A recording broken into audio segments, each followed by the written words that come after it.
வணக்கம். டிஎன்பிஎஸ்சி தேர்வுகளுக்காக நீங்க தயாராயிட்டு இருக்கும்போது சில முக்கியமான சட்டங்கள், திட்டங்கள் பத்தி ஆழமா தெரிஞ்சுக்க வேண்டியிருக்கும். ஆமா. இன்னைக்கு நாம அப்படிப்பட்ட ஒரு முக்கியமான தலைப்பை தான் அலச போறோம். குறிப்பா குழந்தைகளுக்கான பாதுகாப்பு, மறுவாழ்வு சம்பந்தப்பட்ட 3 விஷயங்கள். சொல்லுங்க. தமிழக அரசோட புதிய பாதை திட்டம், அப்புறம் இளம் சிறார் நீதிச் சட்டம் 2015, கடைசியா போக்சோ சட்டம். மிக முக்கியமான 3 தலைப்புகள்.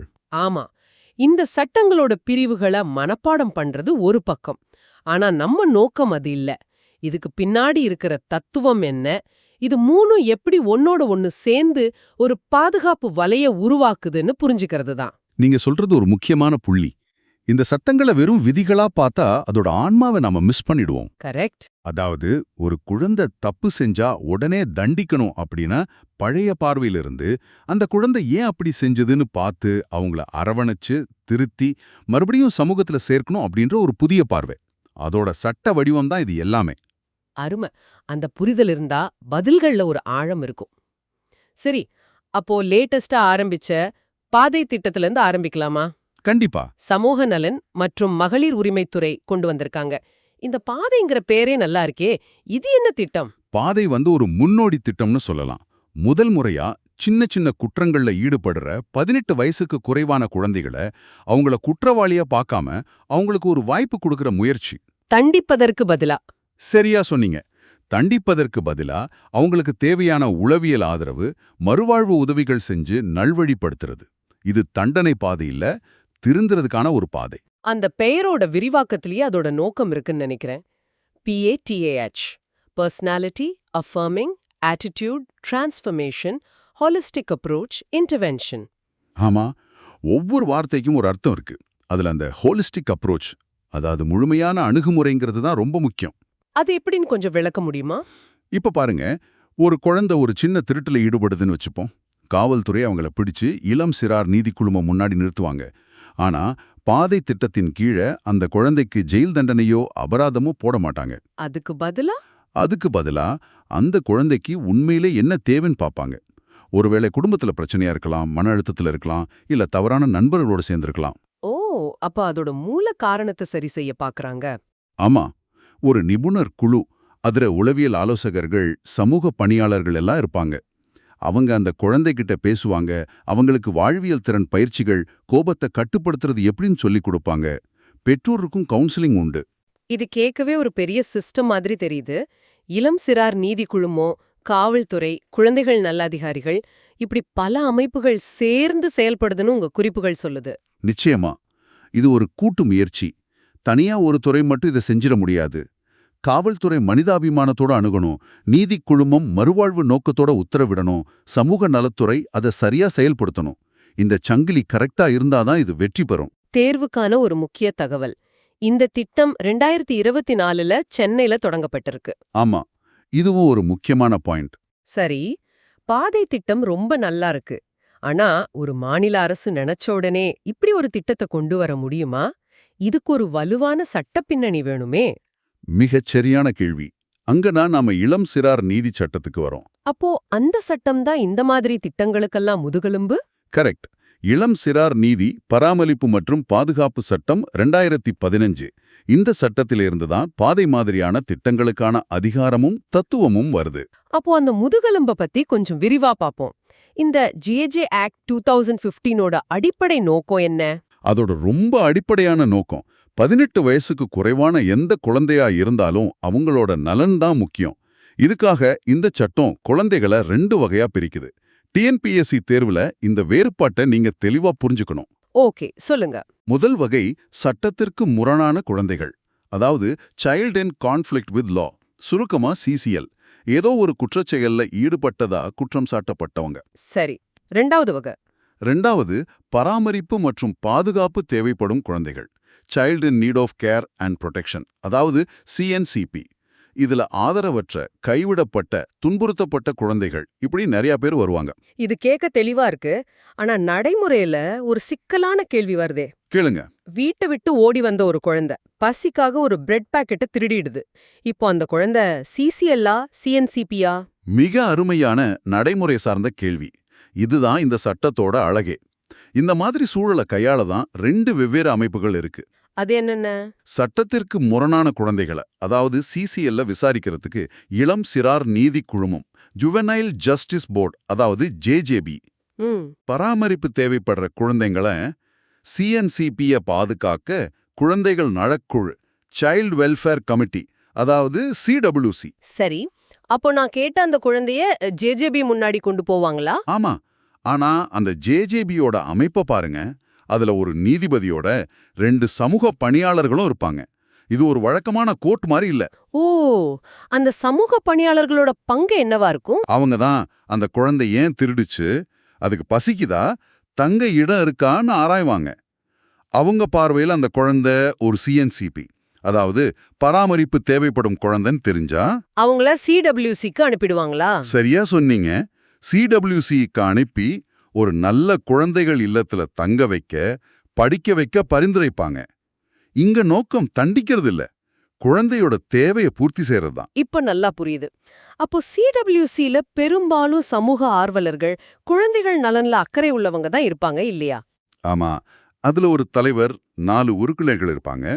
அவங்களோட ஒரே வேலை ஆதரவற்ற குழந்தைங்களுக்கு தேவையான எல்லாத்தையும் உறுதி செய்யறது தான். இந்த சட்டத்துல அந்த 16ல இருந்து 18 வயசு வரைக்கும் இருக்கிற குழந்தைங்கள பத்தி ஒரு முக்கியமான அம்சம் இருக்குன்னு கேள்விப்பட்டிருக்கேன். அது கொஞ்சம் சர்ச்சைக்குரியதுன்னு கூட சொல்வாங்க. ஆமா. அது இந்த சட்டத்தோட ரொம்ப விவாதிக்கப்பட்ட ஒரு பிரிவு. 2012 நிர்பயா சம்பவத்துக்கு அப்புறம் ஒரு கொடூரமான குற்றத்தை செஞ்சா வயசு ஒரு காரணமா ஏத்துக்க கூடாதுன்னு ஒரு குரல் எழுந்தது. அதனால என்ன மாற்றம் வந்தது? அதோட விளைவா 2015 சட்டத்துல ஒரு புது அம்சம் சேர்த்தாங்க. அதன்படி 16லிருந்து 18 வயசுக்குட்பட்ட ஒரு குழந்தை கொலை, கற்பழிப்பு மாதிரி ஒரு கொடூரமான குற்றத்தை செஞ்சா ம். அந்த குழந்தைய வயது வந்தவரா கருதி நம்ம வழக்கமான கிரிமினல் கோர்ட்ல விசாரிக்கலாமா வேண்டாமான்னு ஜேஜேபி முடிவு செய்யலாம். இது ஒரு முக்கியமான அம்சம். இது ஒரு பக்கம் இருந்தாலும் குழந்தைகள் உரிமை ஆர்வலர்கள் இதை எதிர்க்கறாங்களே. ஆமா, 2 தரப்பு வாதமும் இருக்கு. குற்றம் கொடூரமா இருக்கும்போது தண்டனையும் கடுமையா இருக்கணும்னு ஒரு தரப்பு, இன்னொரு தரப்பு 16 வயசுல மன வளர்ச்சி முழுமை அடையாது, அவங்கள வயது வந்த குற்றவாளிகளோட ஜெயில வச்சா அவங்க நிரந்தர குற்றவாளியா மாறிடுவாங்கன்னு சொல்றாங்க. தேர்வுல நீங்க இந்த 2 வாதத்தையும் குறிப்பிட்டா உங்க பதில் முழுமையா இருக்கும். நிச்சயமா 2021ல சில திருத்தங்கள் வந்ததாமே. அதுல முக்கியமானது என்ன? ஆமா, அந்த திருத்தத்துல மாவட்ட ஆட்சியருக்கு, அதாவது டிஸ்ட்ரிக்ட் மேஜிஸ்ட்ரேட்டுக்கு குழந்தைகள் பாதுகாப்பு சம்பந்தமா கூடுதல் அதிகாரங்கள் கொடுத்தாங்க. என்ன மாதிரி அதிகாரங்கள்? மாவட்டத்துல இருக்கிற குழந்தைகள் இல்லங்களை மேற்பார்வையிடுறது, தத்தெடுப்பு உத்தரவுகள் வழங்குறது, இந்த மாதிரி விஷயங்கள். இதன் மூலமா தத்தெடுப்பு நடைமுறை கொஞ்சம் வேகமா நடக்கும்னு எதிர்பார்க்கறாங்க.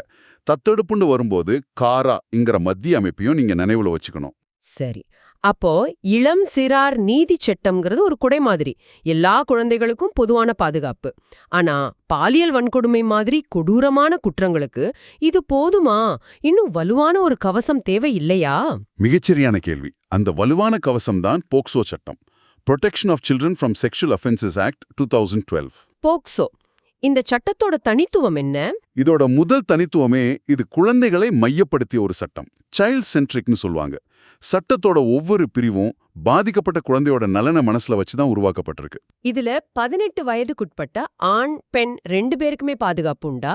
ஆண் பெண் திருநங்கைன்னு எந்த பாலின பாகுபாடும் கிடையாது. இது ரொம்ப முற்போக்கான ஒரு அம்சம். அப்புறம் குற்றங்களை ரொம்ப தெளிவா வரையறுத்துட்டாங்க. பாலியல் தாக்குதல், கடுமையான பாலியல் தாக்குதல், பாலியல் தொல்லை, குழந்தைகளை ஆபாசமா சித்தரிக்கிறதுன்னு எல்லாமே குற்றம். நீ இந்த கடுமையான பாலியல் தாக்குதல்னு சொன்னீங்க. அதுக்கும் சாதாரண பாலியல் தாக்குதலுக்கும் என்ன வித்தியாசம்? நல்ல கேள்வி. குற்றம் யாரால செய்யப்படுது, எங்க செய்யப்படுதுங்கிறத பொறுத்து தண்டனை கடுமையாகும். இப்போ ஒரு ஆசிரியர், மருத்துவர் இல்ல குடும்ப உறுப்பினர் மாதிரி நம்பிக்கைக்குரிய இடத்துல இருக்கிற ஒருத்தர் அந்த தப்ப செஞ்சா அது கடுமையான பாலியல் தாக்குதல் கீழே வரும். ஏன்னா அங்க நம்பிக்கை துரோகம் இழைக்கப்படுது. ஆமா, அதுக்கு தண்டனைகளும் மிக கடுமையானவை.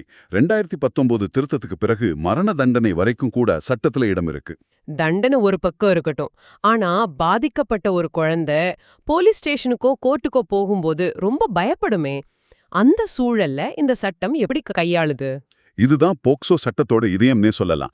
குற்றவாளிக்கு சட்டம் கடுமையா இருக்கணும், ஆனா பாதிக்கப்பட்ட குழந்தைக்கு அதோட நடைமுறைகள் மென்மையா ஆதரவா இருக்கணும். உதாரணத்துக்கு, இப்போ பாதிக்கப்பட்ட குழந்தையோட வாக்குமூலத்தை ஒரு பெண் சப் இன்ஸ்பெக்டர் தான் பதிவு செய்யணும். அதுவும் ஸ்டேஷன்ல இல்லாம குழந்தைக்கு பரிச்சயமான இடத்துல. விசாரணையப்போ போலீஸ் யூனிஃபார்ம்ல இருக்கக்கூடாது. அப்போ குழந்தையோட அடையாளம் முழுசா பாதுகாக்கப்படும் இல்லையா? அது மிக மிக முக்கியம். குழந்தையோட பெயர், போட்டோ, ஸ்கூலுன்னு எந்த விவரத்தையும் மீடியாவிலையும் பொதுவெளியிலையும் சொல்லவே கூடாது. மீறினா அதுவும் குற்றம். இது குழந்தையோட எதிர்காலத்தை பாதுகாக்க ரொம்ப உதவும். ஆமா, நீதிமன்ற விசாரணை கூட ரகசியமா கேமரா மூலமா தான் நடக்கும். ஒரு நீதிபதி தன் கோட்டை கழுக்கி வச்சுட்டு குழந்தைக்கு சாக்லேட் கொடுத்து பேசி வாக்குமூலம் வாங்கின சம்பவம் எல்லாம் நடந்திருக்கு. அதுதான் இந்த சட்டத்தோட நோக்கம். இதுல சமூகத்தோட பங்கு என்ன? ஒரு தப்பு நடக்கிறத பார்த்தா நமக்கு எதுக்கு வம்புன்னு ஒதுங்கி போயிடலாமா? முடியாது. அதுதான் போக்சோவோட இன்னொரு புரட்சிகரமான அம்சம். ஒரு குழந்தைக்கு பாலியல் துன்புறுத்தல் நடக்கிறது தெரிஞ்சா அத பத்தி புகார் கொடுக்கறது ஒவ்வொரு குடிமகனோட கடமை. புகார் கொடுக்கலன்னா அதுவும் குற்றமா? ஆமா, குறிப்பா ஆசிரியர்கள், மருத்துவர்கள் மாதிரி பொறுப்புல இருக்கிறவங்க புகார் கொடுக்க தவறினா அது தண்டனைக்குரிய குற்றம். இது குழந்தைகள் பாதுகாப்பு சமூகத்தோட கூட்டு பொறுப்புன்னு சொல்லுது. ஆக இன்னைக்கு நாம 3 முக்கியமான விஷயங்களை பார்த்தோம். மறுவாழ்வை நோக்கமாக கொண்ட தமிழக அரசோட பாதை திட்டம், அப்புறம் எல்லா குழந்தைகளுக்கும் ஒரு பொதுவான பாதுகாப்பு கொடுக்கிற இளம் சிறார் நீதிச் சட்டம், கடைசியா பாலியல் குற்றங்களுக்கு எதிரான ஒரு வலுவான கவசமான போக்சோ சட்டம். ஆமா, இந்த 3 எப்படி வெவ்வேறு நிலைகள்ல குழந்தைகளுக்கு பாதுகாப்பு கொடுக்குதுன்னு புரிஞ்சுக்கிட்டா உங்க பதில்கள்ல ஒரு தெளிவு இருக்கும். ஒரு முழுமையான பார்வை கிடைக்கும். இறுதியா ஒண்ணு சொல்றேன். இந்த சட்டங்கள் எல்லாமே ஒரே ஒரு தத்துவத்தை அடிப்படையா வச்சிருக்கு. குழந்தைகள் பிறவியிலேயே குற்றவாளிகள் கிடையாது. அவங்க சூழலோட கைதிகள். அதனால அவங்கள நாம குற்றவாளியா பார்க்காம பாதுகாப்பு தேவைப்படுற தனிநபர்களா பார்க்கணும். இந்த அடிப்படை புரிதலோட நீங்க ஒரு பதிலை எழுதும்போது அது வெறும் தகவலா இல்லாம ஒரு ஆழமான சமூக பார்வையோட வெளிப்படும். உங்க மதிப்பெண்ணையும் அது நிச்சயம் உயர்த்தும். உங்க தயாரிப்பு தொடரும்போது இத பத்தி கொஞ்சம் யோசிச்சு பாருங்க. இந்த சட்டங்கள் எல்லாமே ஒரு தவறு நடந்த பிறகு குழந்தைங்களை எப்படி கையாளணும்னு சொல்லுது. ஆனா ஒரு சமூகம் அப்படின்ற முறையில தனிநபர்களா நாம ஒரு குழந்தை இந்த சட்ட அமைப்புக்குள்ள வரத்துக்கு முன்னாடியே அவங்கள எப்படி பாதுகாக்கலாம்? உண்மையான தடுப்பு நடவடிக்கைங்கிறது நம்ம வீடுகள்லயும், பள்ளிகள்லயும், தெருக்கள்லயும் எப்படி இருக்கும்?